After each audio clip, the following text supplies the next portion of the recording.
नमस्ते दोस्तों, आज हम कुछ नया करने जा रहे हैं। उनके लिए जो टीजीटी पीजीटी एलटी ग्रेड का एग्ज़ाम विषय बायोलॉजी से देने जा रहे हैं। देखिए, जो आज हम लोग क्वेश्चन को कर रहे हैं, ये क्वेश्चन प्रीवियस ईयर पेपर जो आपका पीसीएस लेवल का सब्जेक्टिव पेपर आता था, उसमें सब्जेक्टिव के 120 क्वेश्चन आते थे पहले। तो आपका ये प्रीवियस ईयर का पेपर है यूपी पीसीएस का, जिसमें एलटी ग्रेड की प्री एग्ज़ाम की 100% गारंटी वाले प्रश्न हैं। और यह एक सेट है जिसमें सब 16 सेट है। 1994 से 2010 तक का सेट है। और एक सेट में ये आपके 120 क्वेश्चन आते हैं और टोटल आपके 16 सेट हैं। टोटल क्वेश्चन 1920 है।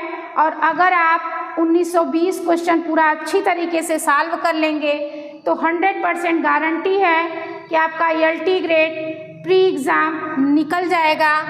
तो चलिए क्वेश्चन को हम लोग स्टार्ट करते हैं।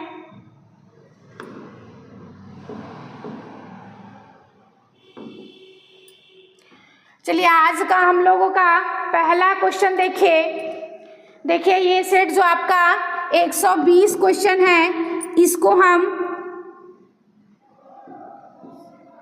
हम 2 वीडियो में कराएंगे। 60 क्वेश्चन सुविधा के लिए कि छोटा होगा और देखने में भी आसानी होगी।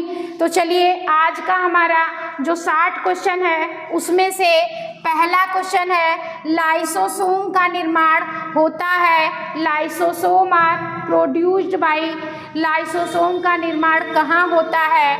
ऑप्शन देखें, माइटोकॉन्ड्रिया में, सेंट्रियोल में, प्लाज्मा मेम्ब्रेन में या गाल्गी अपरेटस में। तो लाइसोसोम, जिसे आत्महत्या की थैली या सुसाइड बैग कहते हैं, इसका निर्माण गाल्गी अपरेटस या गाल्जी बॉडी में होता है। ये आपके लाइसोसोम का निर्माण। लाइसोसोम को सुसाइड बैग या आत्महत्या की थैली कहते हैं। इनका निर्माण गाल्गी अपरेटस में होता है। गाल्गी कॉम्प्लेक्स से छोटे छोटे वेसिकल्स निकलते हैं जो प्राथमिक लाइसोसोम बनाते हैं। ये अन्य पदार्थों से मिलकर द्वितीयक लाइसोसोम बनाते हैं। और लाइसोसोम की खोज डी डूबे 1935 में की थी। यह मोस्ट इम्पॉर्टेंट क्वेश्चन है कि लाइसोसोम की खोज किसने की? लाइसोसोम की खोज डी डूबे नामक वैज्ञानिक ने 1955 ईस्वी में की थी। चलिए नेक्स्ट क्वेश्चन देखिए। नेक्स्ट क्वेश्चन है, DNA synthesis in a sale tax place during. कोशिका में डीएनए संश्लेषण कहाँ होता है? कोशिका में डीएनए का संश्लेषण कहाँ पर होता है? ऑप्शन देखें, यस फेज में, G1 फेज में, G2 फेज में या माइटोसिस में। तो डीएनए सिंथेसिस जो आपका होता है कोशिकाओं में, यह आपका यस फेज में होता है। डीएनए का संश्लेषण यस फेज सिंथेटिक फेज में होता है। यह इंटरफेज का भाग है। इसके दौरान डीएनए, आरएनए और प्रोटीन का निर्माण होता है। डीएनए न्यूक्लियोटाइड से बनता है और कोशिका विभाजन की तैयारी इसी के समय होती है। यह आपका, चलिए नेक्स्ट क्वेश्चन देखिए। काइनेटोफोर assembling on each chromosome during काइनेटोफोर प्रत्येक गुणसूत्र पर जुड़ता है। काइनेटोफोर आपका प्रत्येक गुणसूत्र पर किस पर जुड़ता है? Early prophase, late prophase, prometaphase या मेटाफेज। तो जो आपका काइनेटोफोर होता है, जिसे सेंट्रोमियर भी कहा जाता है, यह गुणसूत्र के प्रारंभिक प्रोफेज के समय जुड़ता है। और वह स्थान, वह बिंदु जहाँ पर स्पिंडल फाइबर जुड़ते हैं गुणसूत्रों में, कोशिका विभाजन के समय अलग करने में मदद करते हैं। यह आपके ईयरली प्रोफेस पर आपका जो काइनेटोफोर होता है वह जुड़ने का कार्य करता है। चलिए नेक्स्ट क्वेश्चन देखिए। क्वेश्चन देखिए, chromatids joined together by a duplicated but unseparated centromere are called duplicate परंतु पृथक न हुए सेंट्रोमियर द्वारा जुड़े क्रोमैटिड्स कहलाते हैं। वह क्रोमैटिड्स जो अलग नहीं होते हैं और सेंट्रोमियर द्वारा जुड़े रहते हैं उन क्रोमैटिड्स को क्या कहते हैं? ऑप्शन देखें, सिल्वर क्रोमैटिड्स, होमोलॉगस, एलील्स या बाइवैलेंट। देखिए सिस्टर क्रोमैटिड्स कहते हैं, समजात कहते हैं या एलील्स कहते हैं या द्विसंयुग्मी कहते हैं। तो जो पृथक ना होते हैं सेंट्रोमियर द्वारा और क्रोमैटिड से जुड़े रहते हैं वह आपके सिस्टर क्रोमैटिड्स कहलाते हैं। जब दो क्रोमैटिड सेंट्रोमियर द्वारा जुड़े रहते हैं तो उन्हें सिस्टर क्रोमैटिड्स कहा जाता है।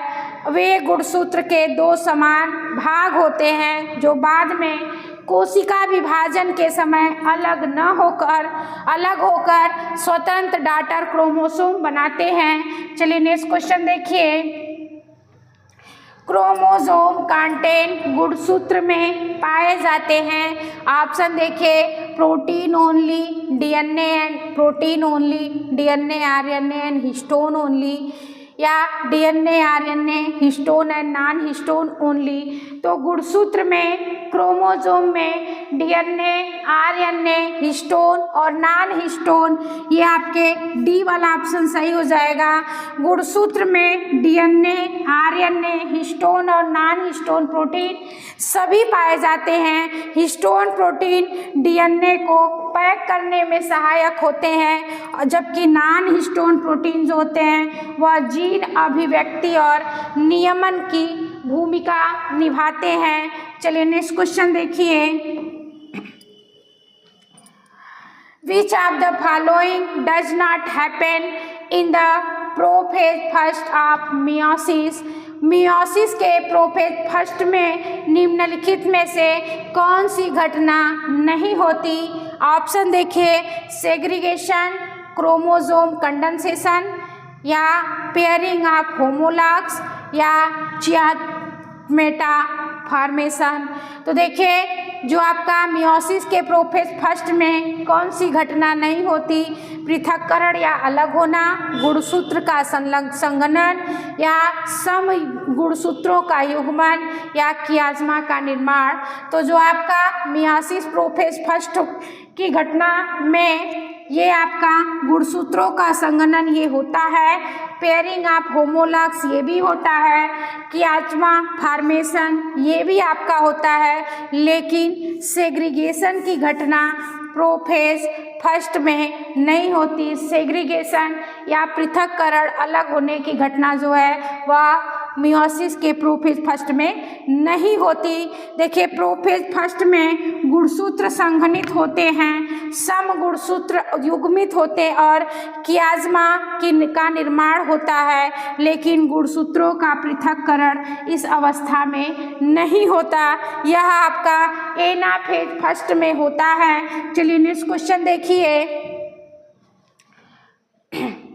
फर्नांडेज मोरेन कण पाए जाते हैं। जो फर्नांडेज मोरेन होते हैं वह पार्टिकल्स आर फाउंड इन कहाँ पाए जाते हैं? ऑप्शन देखिए, गोल्गी ऑपरेटस में, न्यूक्लियस में, लाइसोसोम में या माइटोकॉन्ड्रिया में। तो जो आपका फर्नांडेज मोरेन पार्टिकल होते हैं वह आपके माइटोकॉन्ड्रिया की आंतरिक झिल्ली पर स्टॉक्ड पार्टिकल्स के रूप में पाए जाते हैं जिन्हें फर्नांडेज मोरेन कण कहते हैं और यह ऊर्जा उत्पादन या हाइड्रोजन ट्रांसपोर्ट से जुड़े होते हैं। चलिए नेक्स्ट क्वेश्चन देखिए।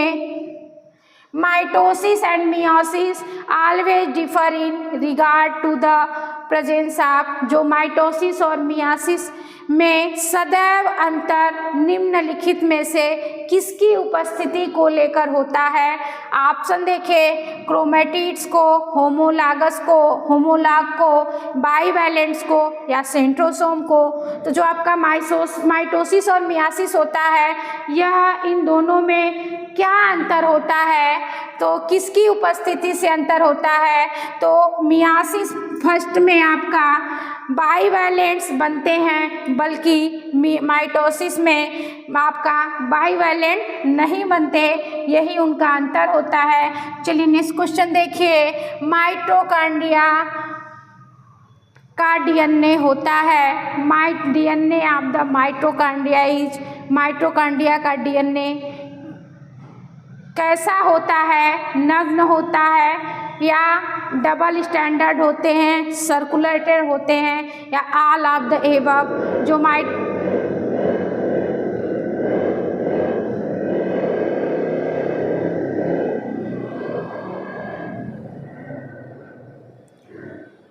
जो माइटोकॉन्ड्रिया का डीएनए होता है वह आपके नेकेड भी होते हैं, डबल स्टैंडर्ड भी होते हैं, सर्कुलर भी होते हैं, या फिर इसका ऑप्शन आपका कौन सा सही हो जाएगा, ऑल ऑफ द एबव, सब पाए जाते हैं माइटोकॉन्ड्रिया के डीएनए में। जो आपका माइटोकॉन्ड्रिया डीएनए वह प्रोटीन रहित नग्न होते हैं, द्विसूत्री और वृत्ताकार होते हैं। ये तीनों गुण माइटोकॉन्ड्रिया के डीएनए में पाया जाता है। चलिए नेक्स्ट क्वेश्चन देखिए, राइबोन्यूक्लिएजेज इज एन एग्जाम्पल ऑफ, राइबोन्यूक्लिएज निम्नलिखित में से किसका उदाहरण है, हाइड्रोलेज का, लिगेज का या ट्रांसफरेज का या लाएज का। तो जो आपका राइबोन्यूक्लिएज होता है वह लाएज का उदाहरण है। राइबोन्यूक्लिएज आरएनए को तोड़ने वाला एंजाइम है, यह लाएज समूह का एंजाइम है।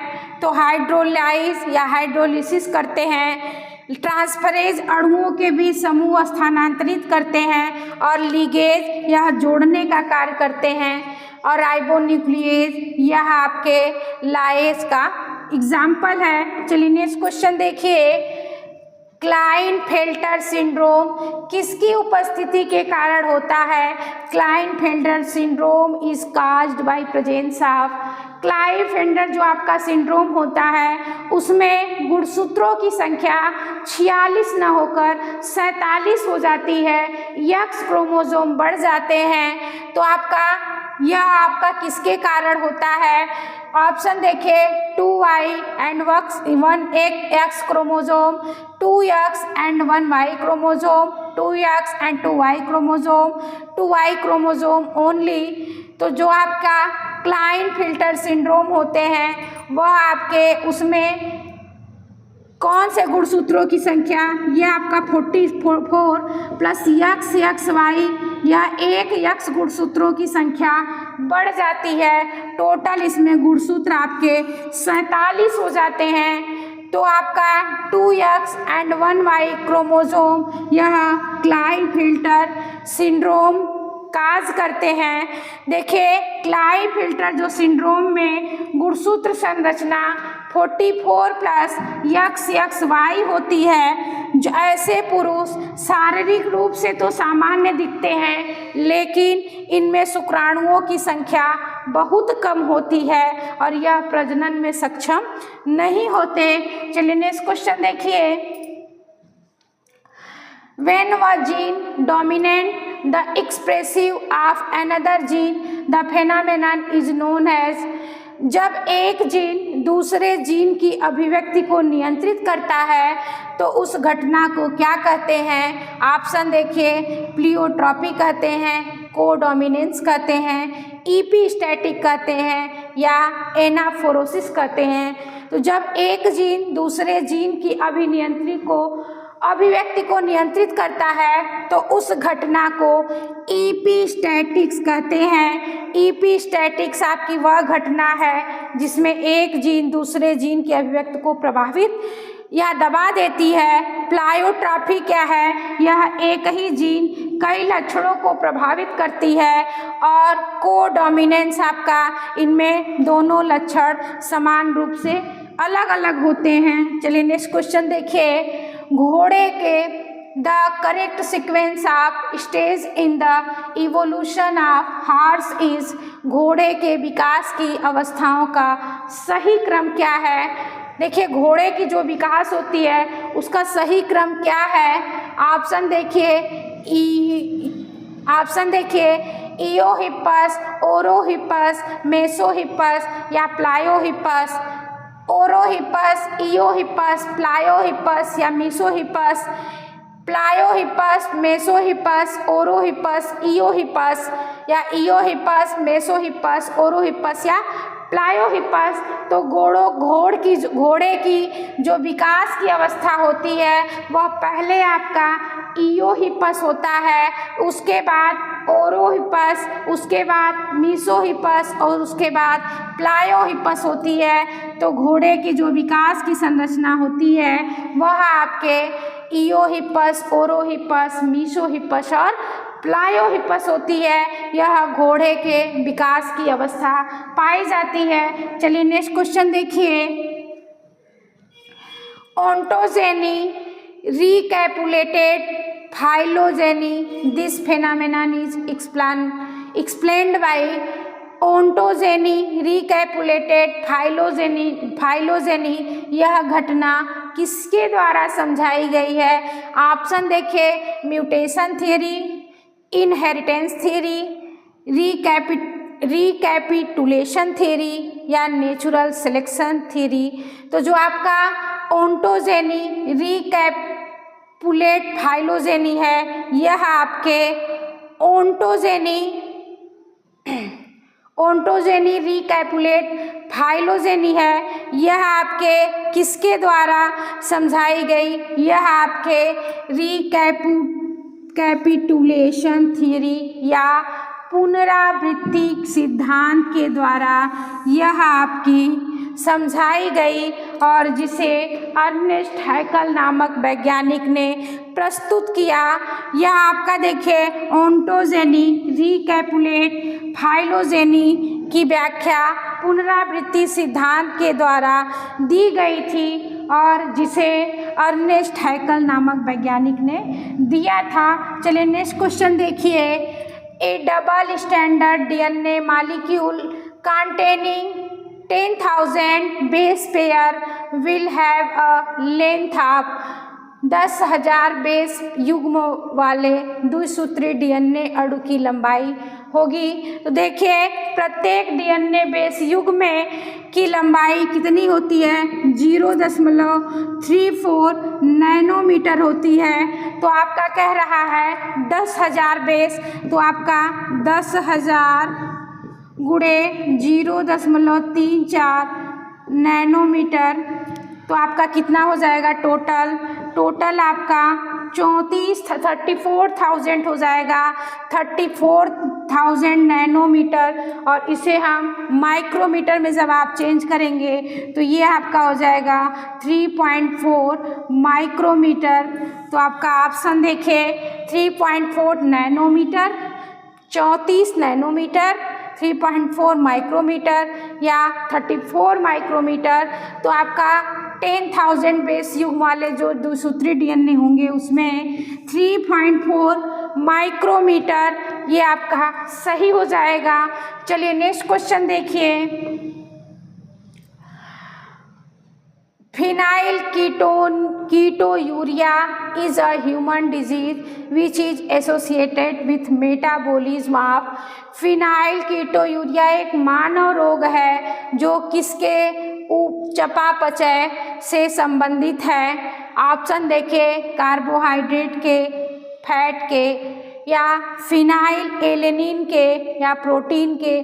तो जो आपका फिनाइल कीटोन्यूरिया जो आपका रोग है यह आपके फिनाइल एलेनिन से संबंधित है। फिनाइल कीटोन्यूरिया एक आनुवंशिकी रोग है जिसमें शरीर फिनाइल एलेनिन अमीनो अम्ल का उपापचय नहीं कर पाता है। चलिए नेक्स्ट क्वेश्चन देखिए, which one of the following is regarded as the most primitive horse, इनमें से कौन सा सबसे आदिम घोड़ा माना जाता है। ऑप्शन देखिए, हाइराकोथेरियम या मीसोहिप्पस या मेरीचिप्पस या प्लियोहिप्पस। तो सबसे आदिम, सबसे पुराना या सबसे प्रिमिटिव हॉर्स कौन सा है, तो सबसे प्रिमिटिव हॉर्स आपका हाइराकोथेरियम आपका सबसे प्रिमिटिव हॉर्स है। सबसे आदिम घोड़ा हाइराकोथेरियम था, जिसे इयोहिप्पस या डान हॉर्स, ये आपका कभी कभी इस नाम से पूछा जाता है कि इयोहिप्पस या डान हॉर्स किसे कहा जाता है, तो हाइराकोथेरियम को ही कहा जाता है। यह इयोसीन युग में पाया गया, किस युग में पाया गया, इयोसीन युग में पाया गया। चलिए नेक्स्ट क्वेश्चन देखिए, which class of protozoa it totally parasitic, protozoa की कौन सी श्रेणी पूर्णतः परजीवी होती है। ऑप्शन देखिए, सिलिया, मस्टिगोफोरा, स्पोरोजोआ या सार्कोडिना।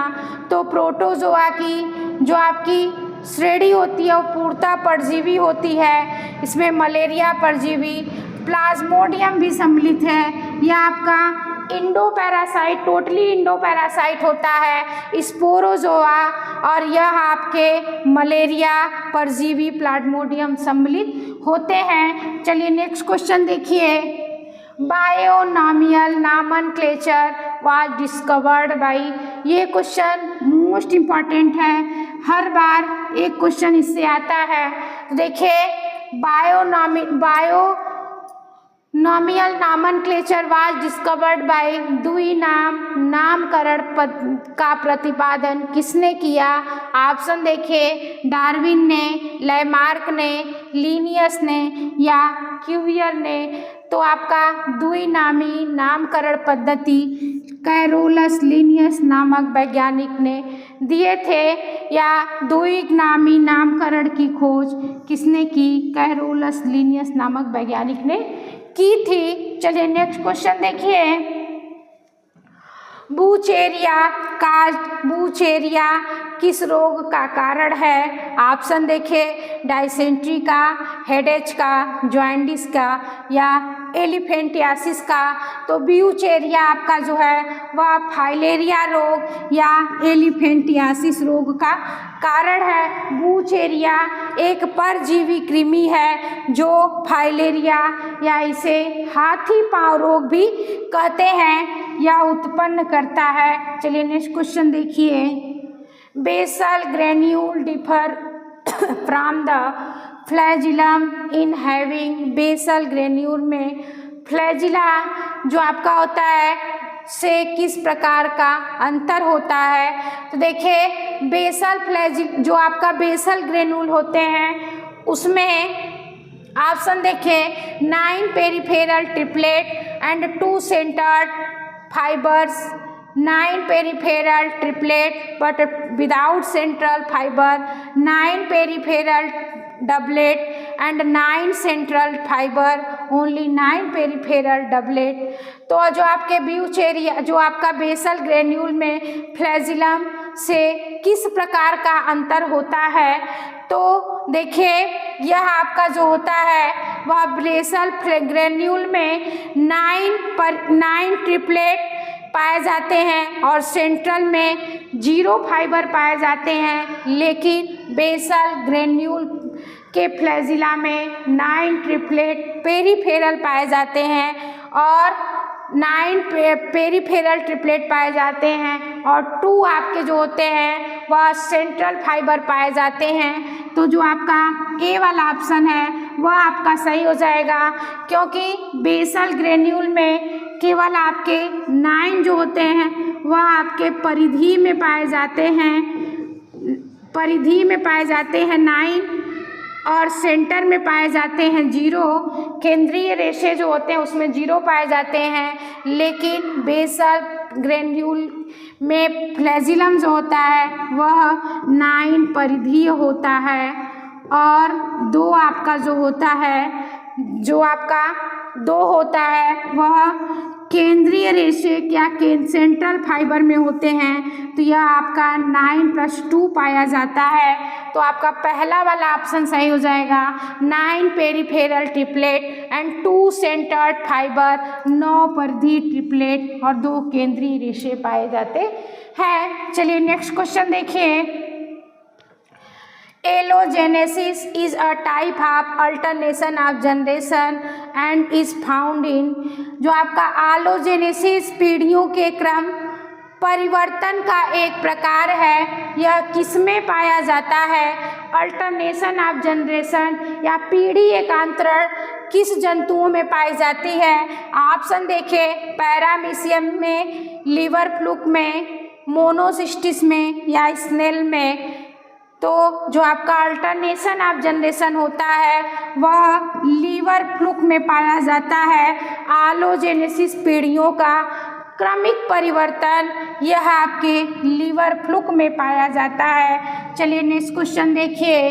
प्लाज्मोडियम फैलसीपेरम जो संक्रमण में परजीवी कृत लाल रक्त कोशिकाओं के द्रव्यमान साइटोप्लाज्म में पाए जाने वाले सूक्ष्म दागों का क्या कहा जाता है? देखिए, जो in plasmodium falciparum infection the minute granules in the corpuscular cytoplasm of parasitized erythrocyte are known as, उसे क्या कहा जाता है? Schuffner dot, Maurer dot, Wright dot या हीमेटिन डॉट।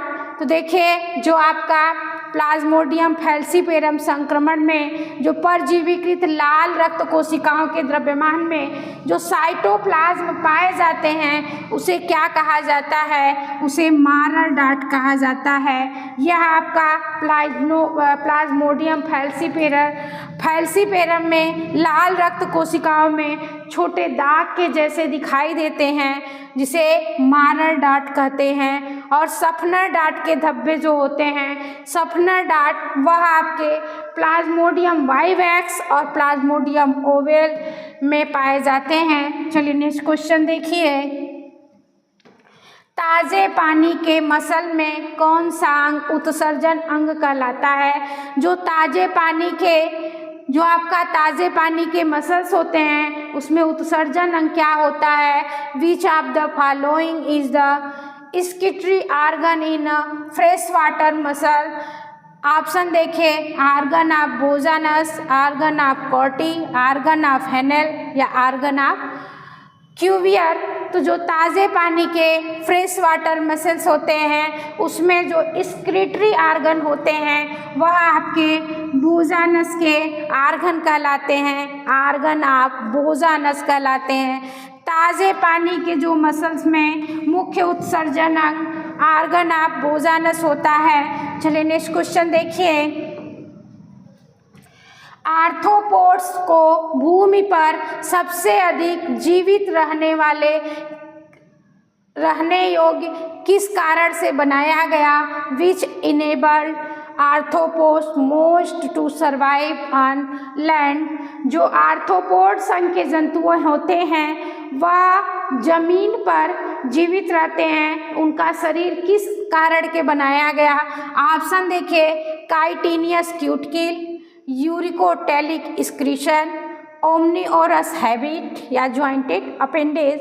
तो जो आपके आर्थ्रोपोड संघ के जो जीव होते हैं उनका शरीर काइटिनियस क्यूटिकल का बनाया गया जिससे वह जमीन पर बिना पानी के शुष्क वातावरण में आसानी से रह सके। चलिए नेक्स्ट क्वेश्चन देखें।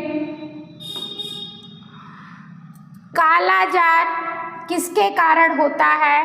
काला jar is caused by, option देखिए, लीशमैनिया डोनोवाली, ट्रिपैनोसोमा गैम्बिनेस, ट्राइकोमोनास या जियार्डिया। तो काला जार आपका वह किसके कारण होता है? कालाजार, लिस्टमैनिया, डोनोवानी के कारण आपका कालाजार होता है।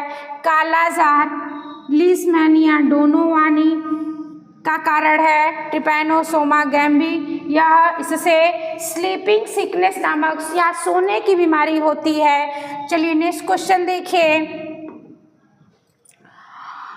हेक्साकैंथ larva is found in, hexacanth larva किस में पाई जाती है? ऑप्शन देखिए, एस्केरिस में, एम्फिऑक्सस में, फैसियोला हिपैटिका में या टीनिया सोलियम में। तो हेक्साकैंथ लार्वा जो है आपका, वह आपके संघ प्लेटीहेल्मिन्थीज के संघ के जंतुओं में पाई जाती है। और प्लेटीहेल्मिन्थीज के जंतुओं में आपका जो आपके टीनिया सोलियम होते हैं, उनमें हेक्साकैंथ लार्वा पाई जाती है। हेक्साकैंथ लार्वा टेप वर्म के अंडे से निकलने वाला प्रारंभिक चरण है। चलिए नेक्स्ट क्वेश्चन देखिए। The first juvenile larva of ascaris is known as, ascaris का पहला किशोर लार्वा किस नाम से जाना जाता है? ऑप्शन देखिए, फिलीफॉर्म लार्वा, रहेब्डिफॉर्म लार्वा या मिरासीडियम लार्वा या माइक्रोफाइलेरिया। तो जो आपका एस्केरिस का जो फर्स्ट जुवेनाइल लार्वा होता है, वह रहेब्डिफॉर्म लार्वा के नाम से जाना जाता है। चलिए नेक्स्ट क्वेश्चन देखिए। More or less circular or heart-shaped coral reef, partially or wholly enclosing a central lagoon is called। अधिकतर वृत्ताकार या घोड़े के नाल की आकार की जो प्रवाल वृत्ति होती है, वह आंशिक या पूर्ण रूप से एक केंद्रीय लैगून को घेरे रहती है, उसे क्या कहते हैं? ऑप्शन देखें, बैरियर रीफ कहते हैं, कोरल रीफ कहते हैं, फ्रिंगिंग रीफ कहते हैं या अटोल कहते हैं। तो जो आपके वृत्ताकार या घोड़े के नाल के आकार की प्रवाल भित्ति जो आंशिक या पूर्ण रूप से एक केंद्रीय लैगून को पूरा घेरे रखती है, उसे हम एटोल कहते हैं। एटोल एक ऐसी प्रवाल भित्ति है जो लैगून को घेरे रहती है। चलिए नेक्स्ट क्वेश्चन देखिए।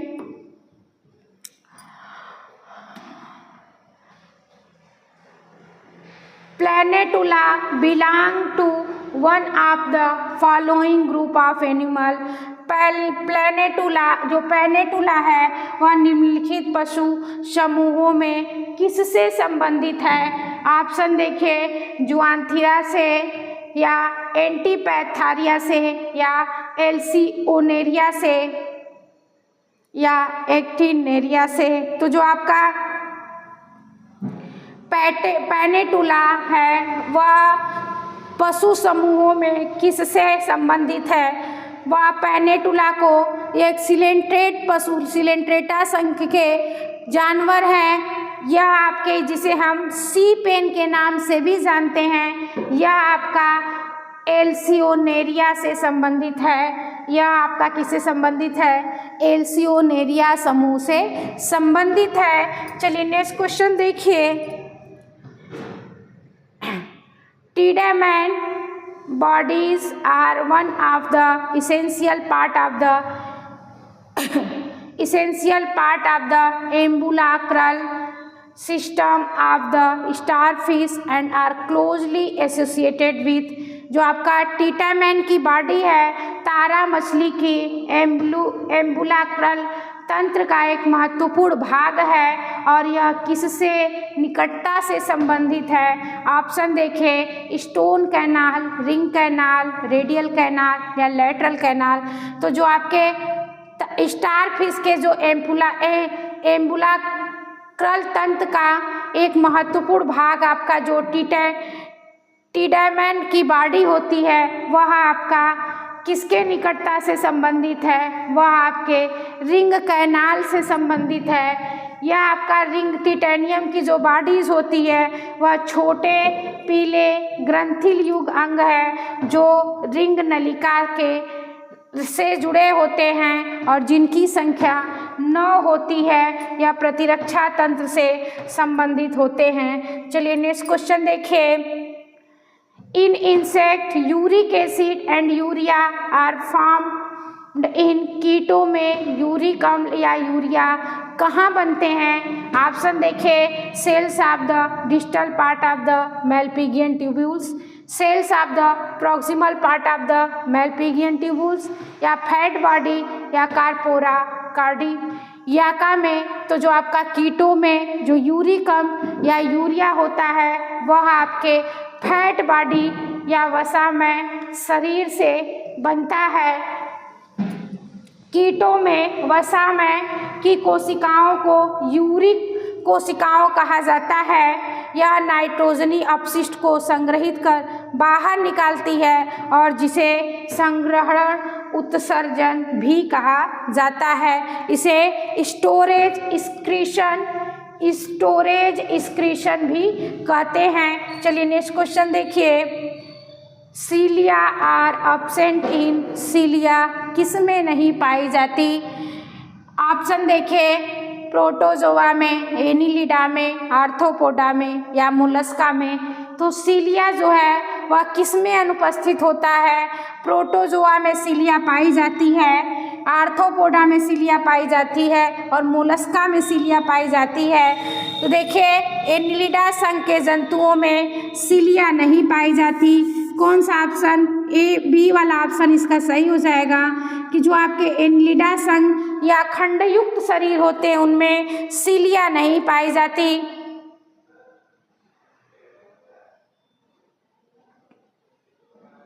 नेक्स्ट सॉरी देखिए, जो आपका सीलिया इन किन में अनुपस्थित होता है? प्रोटोजोआ, एनिलिडा, आर्थ्रोपोडा और मोलस्का। तो सीलिया आपके प्रोटोजोआ में पाई जाती, एनिलिडा में पाई जाती, मोलस्का में पाई जाती है, लेकिन आर्थ्रोपोडा में सीलिया नहीं पाई जाती। कौन सा ऑप्शन? सी वाला ऑप्शन आपका सही हो जाएगा। आर्थ्रोपोडा में सीलिया अनुपस्थित होती है। प्रोटोजोआ जैसे पैरामीशियम या युग्लिना और एनिलिडा, नेरिस लार्वा और मोलस्का में, पाइला या घोगा में गिल्स उपस्थित होते हैं, इसमें सीलिया पाई जाती है। आर्थ्रोपोडा संघ में सीलिया नहीं पाई जाती। चलिए नेक्स्ट क्वेश्चन देखें। टीनिया टेक्स फूड तो टीनिया भोजन किसके द्वारा ग्रहण करता है? ऑप्शन देखें, माउथ, सकर्स, बॉडी वाल या सकर एंड माउथ। तो जो आपका टीनिया होता है वह अपने बॉडी सरफेस या बॉडी वाल से या सामान्य सतह जो उसके बॉडी वाल होते हैं उसी से भोजन को अवशोषित करता है। मुख और सकर्स केवल संलग्न रहने के लिए होते हैं या भोजन को मुख और सकर से उत्सर्जित नहीं करता। चलिए नेक्स्ट क्वेश्चन देखें। एनआइसोगैमी किसे कहते हैं? एनआइसोगैमी क्या है? ऑप्शन देखें, in the union of similar gamete, is the union of dissimilar gamete, occurs in the union of two conjugated या occurs in the life cycle of Euglena. तो देखिए जो आपका सेक्सुअल रिप्रोडक्शन होते हैं वह 3 प्रकार के होते हैं, आइसोगैमी, एनआइसोगैमी या ऊगैमी। तो देखिए जो आपका आइसोगैमी होता है उसमें समान गैमीट के संयोग से बनते हैं और एनआइसोगैमिक में असमान गैमीट के संयोग से बनते हैं, जिसमें आपके नर गैमीट छोटे होते हैं और मादा गैमीट जो होते हैं वह नर गैमीट की अपेक्षा बड़े होते हैं, अचल होते हैं, लेकिन नर गैमीट छोटे होते हैं, गतिशील होते हैं और मादा गैमीट क्या होती है? नर गैमीट से बड़ी होती है लेकिन अचल होती है, वह चलती नहीं है। तो एनआइसोगैमी पूछा है तो असमान प्रकार के गैमीट का संयोग होता है, एनआइसोगैमी कहलाता है। जब संयुग्मन आकार और रूप से भिन्न होते हैं तो उसे एनआइसोगैमी कहते हैं। प्रायः नर गैमीट छोटे और गतिशील तथा मादा गैमीट बड़े और अचल होते हैं, एनाइसोगर्मी कहलाते हैं। चलिए नेक्स्ट क्वेश्चन देखिए, what kind of the canal system is found in the Indian fresh water sponge. भारतीय मीठे पानी के स्पंज में किस प्रकार की नलिका प्रणाली पाई जाती है? ऑप्शन देखें, ascon type, sycon type, leucon type या रेगान टाइप। तो जो आपके भारतीय फ्रेश वाटर जो स्पंज होते हैं उनमें जो कैनाल सिस्टम होता है वह आपका ल्यूकान टाइप का कैनाल सिस्टम पाया जाता है। यह आपके स्पॉन्जिला होते हैं जिनमें ल्यूकान टाइप का कैनाल सिस्टम पाया जाता है। चलिए नेक्स्ट क्वेश्चन देखिए,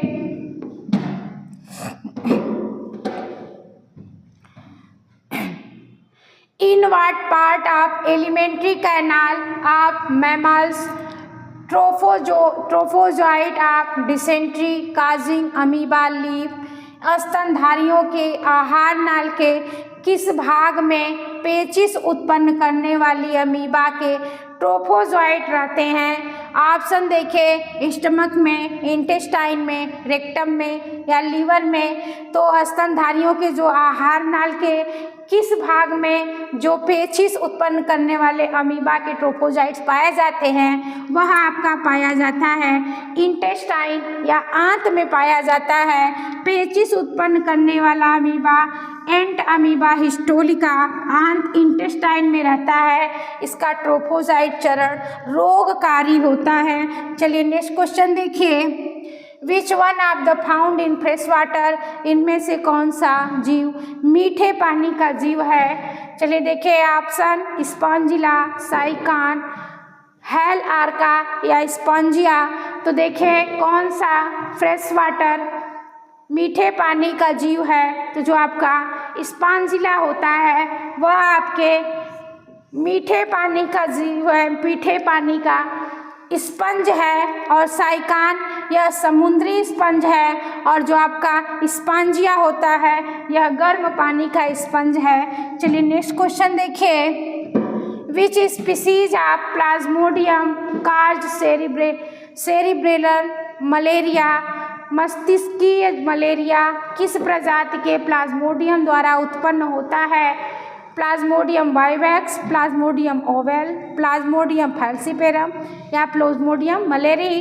तो आपके जो मस्तिष्कीय मलेरिया होते हैं वह प्लाज्मोडियम फैल्सीपेरम के कारण उत्पन्न होता है। यह जो होता है इसमें बुखार का चक्र लगभग 48 घंटे तक रहता है। चलिए नेक्स्ट क्वेश्चन देखिए,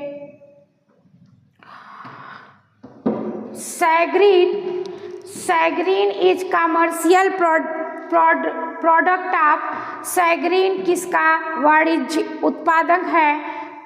फिश एयर ब्लैडर का, कार्टिलेज का या फिश स्किन का या फ्रॉग स्किन का। तो जो आपका सैग्रीन है वह आपके शार्क स्किन या आपके जो आपका fish air bladder, cartilage, shark skin या फ्रॉग स्किन। तो सैग्रीन जो है वह शार्क की त्वचा से प्राप्त एक व्यावसायिक उत्पाद है। इसका उपयोग फर्नीचर, धातु आदि को घिसने और चमकाने में किया जाता है। चलिए नेक्स्ट क्वेश्चन देखिए, intestine of carnivorous fish is. मांसाहारी मछली की आंत कैसी होती है? ऑप्शन देखें, smaller than that of the herbivorous fish, larger than that of the herbivorous fish या same as that of the herbivorous fish या वेरी लॉन्ग। तो जो आपके मांसाहारी मछली होती है उसकी आंत शाकाहारी मछली से छोटी होती है। तो शाकाहारी मछली की आंत से छोटी होती है मांसाहारी मछली की आंत। तो आपका मांसाहारी मछलियों की आंत शाकाहारी मछलियों की अपेक्षा छोटी होती है। शाकाहारी मछलियों में भोजन का पाचन अधिक समय लेता है, जबकि मांसाहारी जो जीव होते हैं उनमें भोजन का पाचन करने में कम समय लेता है, जल्दी ही पाचन हो जाता है, इसलिए उसकी आंत जो होती है वह छोटी होती है। नेक्स्ट क्वेश्चन देखिए, which of the following is a sea frog, निम्नलिखित में से कौन सा समुद्री मेढक है? कौन सा समुद्री मेढक है? ऑप्शन देखिए, राना साइनोफ्लिक्टिक या राना टेम्पोरारिया, राना टिग्रिना, राना क्रैकियोरा। तो आपका समुद्री मेढक जो आपका है वह राना साइनोफ्लिक्टिक है आपका समुद्री मेढक, और राना टिग्रिना यह भारतीय मेढक, यह भारत की प्रजाति है। चलिए नेक्स्ट क्वेश्चन देखिए, aestivation is the process of सुषुप्ति या एस्टिवेशन किस प्रक्रिया को कहते हैं? ऑप्शन देखें, summer sleep, rapid breathing, building of next या लॉस ऑफ वाटर। तो गर्मी से बचने के लिए जब कोई जीव निष्क्रिय हो जाते हैं और नींद जैसी अवस्था में आ जाते हैं, और यह प्रक्रिया कहलाती है एस्टिवेशन। तो यह आपका किस प्रक्रिया को कहते हैं? समर स्लीप या ग्रीष्म निद्रा को कहते हैं एस्टिवेशन। चलिए नेक्स्ट क्वेश्चन देखिए, वैम्पायर बैट इज, वैम्पायर चमगादड़ क्या है? सैंगियोरस, इंसेक्टियोरस या फ्रूंगियोरस या फोलियोरस। तो जो आपका वैम्पायर चमगादड़, वैम्पायर बैट्स होता है वह रक्त चूसने वाले बैट्स होते हैं, इसलिए उसे सैंगियोरस या रुधिरभक्षी कहते हैं। यह आपका वैम्पायर चमगादड़ सैंगिवोरस होते हैं, यह अन्य जीवों का खून चूसते हैं। चलिए नेक्स्ट क्वेश्चन देखिए, कार्डिटेडिनी किसका भाग है? Chordae tendineae are a part of, option देखें, हार्ट का, नोटोकार्ड का, टेंडन का या लंग का। तो जो आपकी कार्डिटेडी होती है वह एक हार्ट के भाग होते हैं, हृदय के भाग होते हैं। यह आपके हृदय के वेंट्रिकल में पाई जाती है। हृदय आपका 4 भागों में विभाजित होता है, 4 वलय पाए जाते हैं। हृदय 4 चेंबर में विभाजित होता है। ऊपर वाले को राइट, दायां अलिंद, दायां निलय, और नीचे वाले ऊपर वाले को दायां अलिंद या दायां अलिंद, बायां अलिंद कहते हैं, और नीचे वाले को दायां निलय, बायां निलय कहते हैं। यह 4 चेंबर में विभाजित होता है, और जो आपका यह वेंट्रिकल पाया जाता है, इसी में एक भाग पाई जाती है जिसे कार्डिटेडी कहते हैं। यह हृदय के वाल्व को मांसपेशियों से जोड़कर उसे स्थिर बनाए रखती है। चलिए नेक्स्ट क्वेश्चन देखिए, केवल only one occipital condyle is found in the skull of, केवल एक ऑक्सीपिटल कंडाइल किसके कपाल में पाया जाता है? ऑप्शन देखें, स्कॉलियोडान, फ्रॉग, पिजन या रैबिट। तो जो आपका ऑक्सीपिटल कंडाइल होती है वह किसके कपाल में? वह कबूतर या पिजन के कपाल में, पिजन के कपाल में केवल एक ही ऑक्सीपिटल कंडाइल पाया जाता है जिसे मोनोकंडाइलिक खोपड़ी कहते हैं। यह आपके खरगोश में 2 पाए जाते हैं। चलिए नेक्स्ट क्वेश्चन देखिए, which of the following is known as living fossil, निम्नलिखित में से किसे जीवित जीवाश्म कहा जाता है? ऑप्शन देखिए, लेपिडोसाइरन या लेपिडोसिस्टियस, लेंटिमेरिया या नियोसेराइटोडस। तो किसे लिविंग फॉसिल या जीवित जीवाश्म कहते हैं? तो जो आपका लेंटिमेरिया है यह एक जीवित जीवाश्म के रूप में जाना जाता है। यह विलुप्त प्राणियों के क्रम में एकमात्र आपका जीवित सदस्य है। चलिए नेक्स्ट क्वेश्चन देखिए, Australian lungfish is called Australian फेफड़ा मछली को क्या कहते हैं? ऑप्शन देखें, लेपिडोसाइरन, लेपिडोस्टियस या प्रोटोटेरस या नियोसेराइडोडस। तो जो आपका ऑस्ट्रेलियन फेफड़ा मछली होती है वह आपके नियोसेराइडोडस कहलाती है। यह ऑस्ट्रेलिया में पाई जाने वाली फेफड़ा मछली नियोसेराइडोडस कहलाती है। यह क्वींसलैंड की नदियों में पाई जाती है। यह ऑस्ट्रेलिया के क्वींसलैंड के नदियों में पाई जाती है। चलिए नेक्स्ट क्वेश्चन देखिए। Nails, horn, hoof are derived from नाखून, सिंग, खुर किसके बने होते हैं? कार्टिलेज, बोन, केराटिन या नन। तो नाखून, सिंग, खुर जो होते हैं वह एक प्रोटीन के बने होते हैं और जिनका नाम केराटिन प्रोटीन होता है। यह आपके केराटिन प्रोटीन से बने होते हैं और यह मृत कोशिकाओं से निर्मित होते हैं और त्वचा के बाहरी परत पर पाए जाते हैं। चलिए नेक्स्ट क्वेश्चन देखिए। डायोस्टीमा क्या है? डायोस्टीमा आपका क्या है? ऑप्शन देखिए, type of tooth, a part of tooth, a structure of ice या गैप बिटवीन टीथ। तो डायोस्टीमा से क्या है? यह दांतों के बीच का जो अंतर होता है, एक दांत से दूसरे दांत के बीच का जो अंतर होता है उसे डायोस्टीमा कहते हैं। तो डायोस्टीमा क्या है? डायोस्टीमा अ गैप बिटवीन टीथ, यह दांतों के बीच के अंतर को कहते हैं। डायोस्टीमा दांतों के बीच का खाली स्थान होता है। खरगोश जैसे प्राणियों में कैनाइल दांत अनुपस्थित होते हैं। खरगोश में कैनाइल दांत नहीं पाए जाते, जिससे आगे और पिछले दांतों के बीच गैप बन जाता है, जिसे हम डायोस्टीमा कहते हैं। चलिए नेक्स्ट क्वेश्चन देखिए। Which is a true fish, इनमें से वास्तविक मछली कौन सी है? Flying fish, silver fish, well fish या क्रे fish.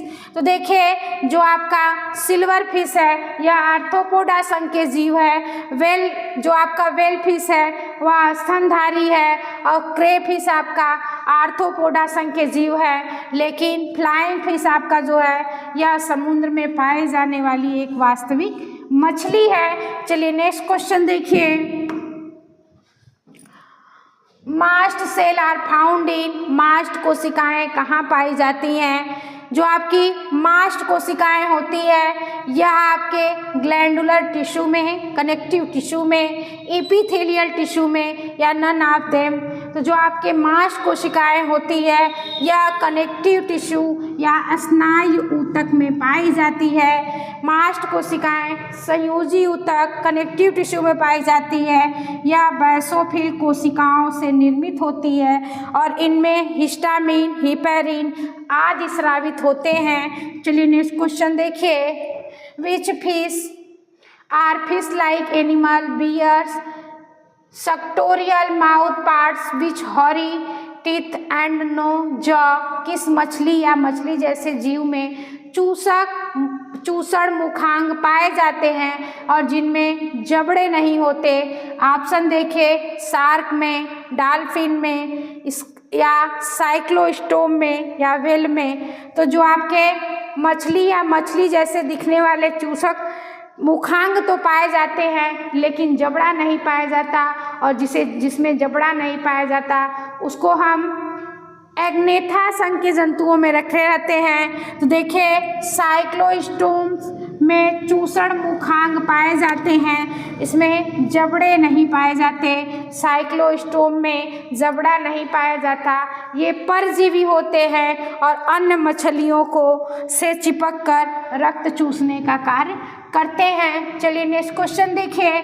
The smallest feather in the bird are known as, पक्षियों के सबसे छोटे पंख कहलाते हैं सैंगियोरस, इंसेक्टियोरस या फिलोप्लूमस या पेनिनी, तो जो आपके पक्षियों के सबसे छोटे पंख होते हैं उसे फिलोप्ल्यूम्स या फिलोप्ल्यूम्स कहते हैं, या पक्षियों के सबसे छोटे पंख कहलाते हैं। यह महीन बाल जैसे और मुलायम होते हैं तथा मुख पंखों के बीच में पाए जाते हैं।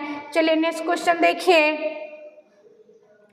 membranous structure separating the scala vestibuli and scala media of mammalia ear is called, स्तनधारी में के कान में स्काला वेस्टिबुली और स्केला मीडिया को अलग करने वाली झिल्ली को क्या कहते हैं? ऑप्शन देखिए, टेक्टोरियल मेम्ब्रेन या ओटोलिथ मेम्ब्रेन, राइन्सनर मेम्ब्रेन या बेसिलर मेम्ब्रेन। तो जो आपके स्तनधारी के कान में स्केला वेस्टिबुली और स्केला मीडिया को अलग करने वाली झिल्ली होती है वह आपकी रेसनर मेम्ब्रेन कहलाती है। सी वाला ऑप्शन आपका सही हो जाएगा। जो स्तनधारी के कान में स्केला वेस्टिबुली और स्केला मीडिया को अलग करने वाली झिल्ली होती है उसे रेसनर मेम्ब्रेन कहते हैं और यह कान की आंतरिक संरचना में पाई जाती है। चलिए नेक्स्ट क्वेश्चन देखिए। In female amniote oviduct is modified into, मादा एमनियोट में ओविडक्ट का रूपांतरण इनमें से किसमें होता है? क्यूवियर डक्ट, गार्टनर डक्ट या वोल्फियन डक्ट या आपका मुलेरियन डक्ट। तो जो आपका मादा एमनियोटा में ओविडक्ट का रूपांतरण जो होता है वह आपके मुलेरियन डक्ट में या मुलेरियन नली में होता है, या इसमें परिवर्तित हो जाता है। वो ओफ्लियन नली नर में शुक्राणु वाहिनी बन जाती है। चलिए नेक्स्ट क्वेश्चन देखिए।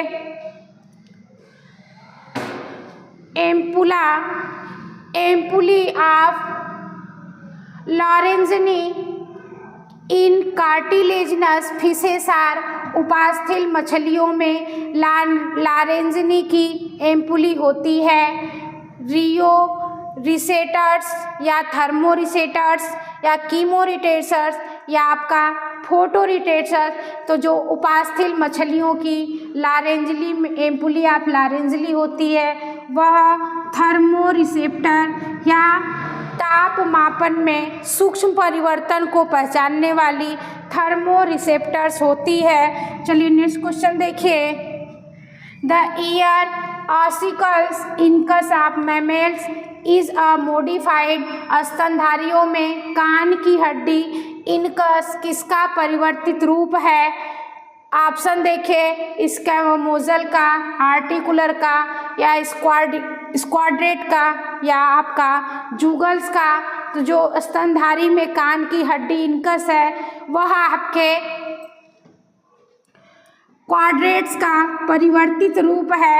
यह स्तनधारियों के कान की हड्डी इनकस क्वाड्रेट हड्डी का परिवर्तित रूप है। चलिए नेक्स्ट क्वेश्चन देखें। Medullary bone is present in, मज्जास्थल या मेडुलरी बोन इनमें से किसमें पाई जाती है? मैमल्स में, बर्ड में, एम्फीबियन में या फिशेस में। तो जो आपके मेडुलरी बोन होती है वह आपके बर्ड्स में या पक्षियों में पाई जाती है और यह अंडा बनाने में कैल्शियम का स्रोत है मेडुलरी बर्ड। चलिए नेक्स्ट क्वेश्चन देखें। Branchial heart is present in, शाखित हृदय या ब्रांकियल हार्ट इनमें से किसमें पाया जाता है? ऑप्शन देखें, मैन में, पिजन में, स्कॉलियोडान या नन ऑफ दिस। तो जो आपके ब्रांचियल हार्ट होते हैं यह आपके डॉग फिश या स्कॉलियोडान में पाया जाता है जो रक्त को गलफड़ों तक पंप करने का कार्य करता है। चलिए देखें, ये आपका टोटल 120 क्वेश्चन का सेट था जिसमें हम लोग 60 क्वेश्चन सॉल्व कर चुके हैं। शेष 60 क्वेश्चन नेक्स्ट वीडियो में हम लोग सॉल्व करेंगे। तो नेक्स्ट वीडियो के साथ आप लोग बने रहिए। धन्यवाद।